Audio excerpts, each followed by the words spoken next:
So, how do you decide what to practice in the morning?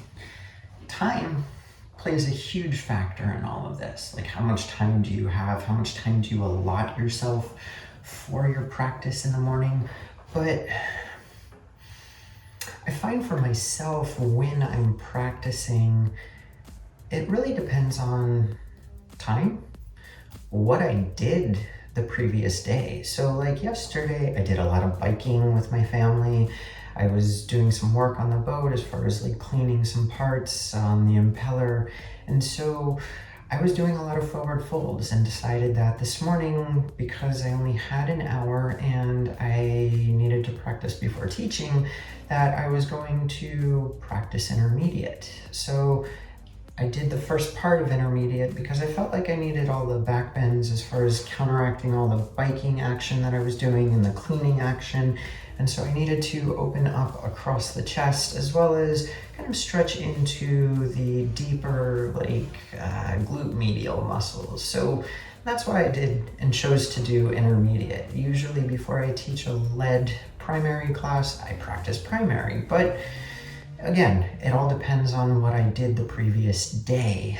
Also, another thing to take into consideration is what you're going to be doing for the day. And so today, I also see patients after I teach in the morning. And so generally speaking, on days that I see patients, I don't do a full practice so that I can give myself extra time to rest and recover the nerves. So if I'm doing intermediate, I make sure that I'm taking at least a 10-minute just relax after practice so that I can settle everything down. Because I notice sometimes when I'm doing intermediate and I don't give myself that time, I'm a little bit shorter on my nerves. Yeah, I have to really think about what I'm doing with my practice right before I begin it, how important the day is.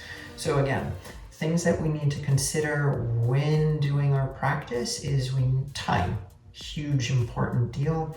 Second thing is what you did the previous day and what you may need to counteract.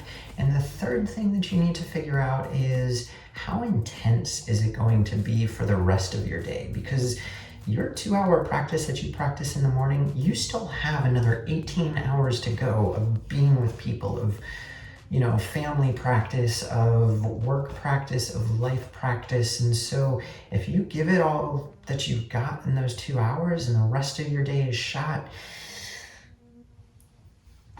you got to reevaluate who you and what you're practicing for. Hope this is some helpful information for you and that you're getting something more out of this than just doing a yoga practice. I'd love your feedback. If you could drop a comment below. Thanks.